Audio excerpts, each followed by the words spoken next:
আগামীকাল রাষ্ট্রপতি নির্বাচন হচ্ছে এবং 1991 সালের পর এই প্রথমবারের মতো ভোট গণনার মাধ্যমে রাষ্ট্রপতি নির্বাচন হবে। 35 বছর পর বাংলাদেশে এটা হতে যাচ্ছে। তো নিঃসন্দেহে এটা একটা ভালো উদ্যোগ বা এই কর্মকাণ্ডটা আশা রাখি সবার মনের মধ্যে একটা পজিটিভিটি ধারণ করবে। যেহেতু আমাদের যে ক্ষমতাসীন যে দল রয়েছে সেটা বিএনপি এবং সেখান থেকে ফখরুল ইসলাম আলমগীর তাকে মনোনয়ন দেওয়া হয়েছে।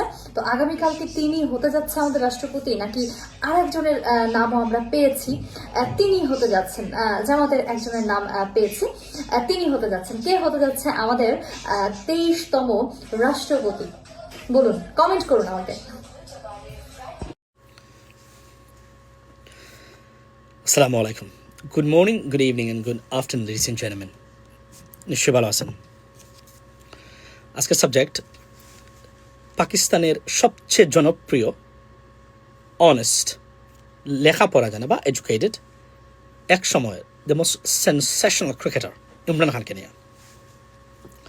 তো আপনারা বাংলাদেশে যারা আছেন তারা নিশ্চয়ই তাদের কাছে ইমরান খান খুবই জনপ্রিয়, আমার কাছেও একসময় ছিল বা এখনও আছে। সো বলে রাখি যে no doubt about that, the most honest and educated and popular in the history of Pakistan.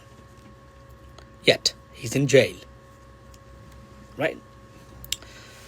এটাই সবচেয়ে সাবজেক্ট। এটা তো 2 দিন আগে পাকিস্তানের সুপ্রিম কোর্ট অর্ডার দিয়েছেন ওনাকে ডেথ সেল থেকে বের করে নিয়ে প্রাইভেট হসপিটালে ভর্তি করার জন্য, এবং এটা একটা নজিরবিহীন ভার্ডিক্ট। এখানে বলে রাখি এট দ্য সেম টাইম যে ভারত, পাকিস্তান, বাংলাদেশের ভিতরে সুপ্রিম কোর্টের ক্ষেত্রে সবচেয়ে পাওয়ারফুল সুপ্রিম কোর্ট হলো পাকিস্তানের। সো এবং এটা নিয়ে সারা পৃথিবীতে খবর হয়েছে, পার্টিকুলারলি ভারতীয় মিডিয়া 24/7 কাভারেজ দিচ্ছে, এবং মনে হচ্ছে যে তাদের কোনো ব্যক্তি জেল থেকে বের হয়েছেন বা তাদের কোনো ভাই বা তাদের কোনো ভারতীয়। এটার কারণ কি? নিশ্চয়ই আপনারা you have ever thought about that? It must be a big issue, right? যে কেন মানে ভারতীয়রা ওনাকে আর এত পজিটিভলি তার কাভারেজ দেন, এটা নজিরবিহীন। একটা শত্রু দেশের প্রধানমন্ত্রী তাকে এত সুন্দর করে কাভারেজ দেয় ভারতের মতো রাষ্ট্র, এটা নজিরবিহীন ঘটনা, কিন্তু unprecedented, right? Let me tell you why. Although he is very honest, educated, popular, but he is very stupid and naive enough to manipulate him by the Indians and Indian propaganda. Yeah, অর্থাৎ বুর্বক টাইপের, আবেগী টাইপের রাজনীতিবিদ, যে কারণে তাকে ভারতের পছন্দ।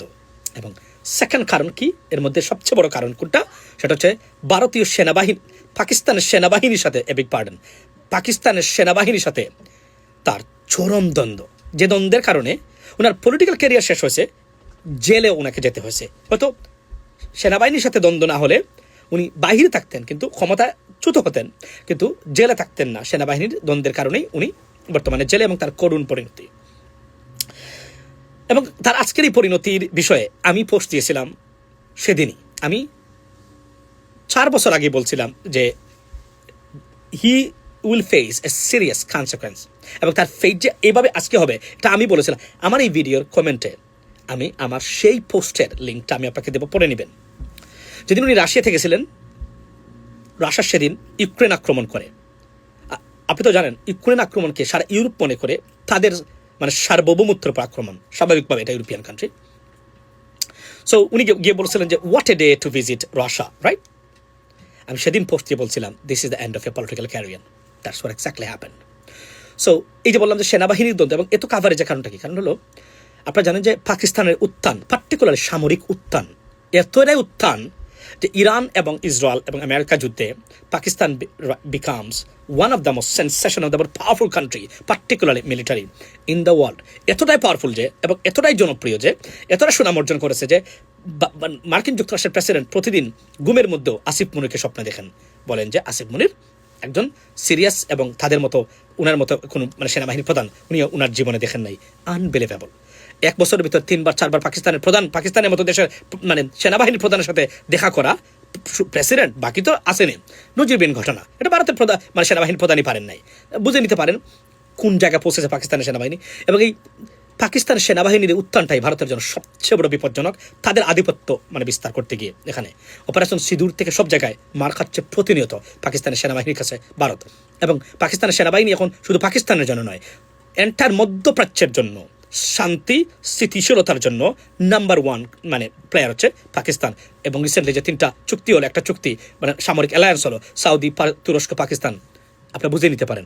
এবং পাকিস্তানের সেনাবাহিনীর অস্তিত্ব বা স্টেবিলিটি এতটাই দরকার যে আমাদের সারা সাউথ ইস্ট এশিয়া, বাংলাদেশের মতো দেশের অস্তিত্ব, শান্তি নির্ভর করে এখন পাকিস্তানের দেশের স্টেবিলিটির উপর। ইয়াস, আপনি মানবেন না জানি, অনেক মনে নয় আওয়ামী লীগপন্থী যারা আছেন ভারতীয় জিন থেকে, তারা শুধু মানবেন না, কিন্তু যারা জানে এরা জানে এর কোনো বিকল্প নেই। কারণ ভারতীয় আগ্রাসন যেভাবে চলছে বিজেপি সরকারের মাধ্যমে, এর কোনো বিকল্প নেই।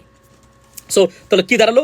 এই পাকিস্তানের সেনাবাহিনীর আপনি কল্পনা করেন, মার্কিন যুক্তরাষ্ট্রের প্রেসিডেন্ট প্রতিদিন আসিফ মনিরের নাম নিয়ে ঘুমান। এটা ভারতীয়রা এটা মনে রেখে ঘুমায় কিভাবে? এটা এমনিতেই সংকীর্ণ এবং খুব ছোট মন মানসিকতার মানুষ, জানেন তো আপনি, ভেরি শর্ট মাইন্ডেড। তো তারা নিশ্চয়ই জেলাসি এবং মেনে নিতে পারে না। এই জন্যই পাকিস্তানের এই যে ইমরান খানকে আনলে কি হয়, এবং আগেও পজিটিভ করেছে, কারণ এই কাজটা উনি করেছেন, সেনাবাহিনীর সাথে দ্বন্দ্ব লাগছিলেন, এটা ভারত এনজয় করেছে।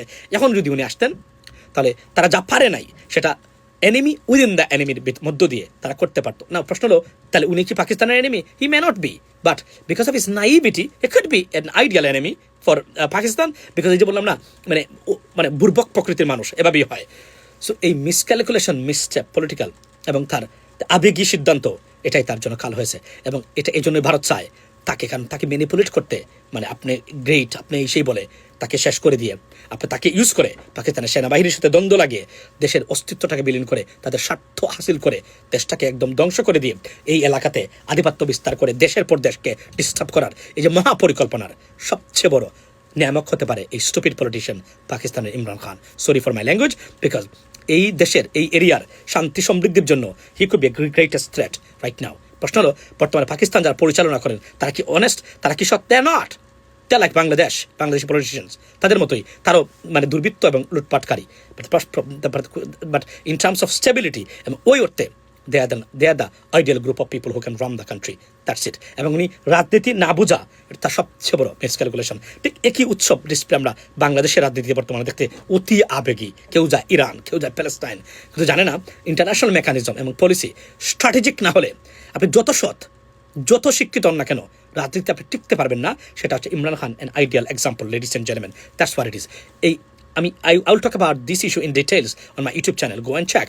And at the same time বলে রাখি, একটা জিনিস প্রমাণিত হলো, to the conclusion, in conclusion, to the sum up, আপনার at the end we can draw the conclusion is that Bharat যাকে পছন্দ করে বুঝে নিতে হবে, সে বুঝে অথবা না বুঝে ভারতীয় পারপাস সার্ভ করবে, পার্টিকুলারলি চায়না, পাকিস্তান এবং বাংলাদেশের মতো দেশে। That's what it is. See you next time. আসসালামু আলাইকুম।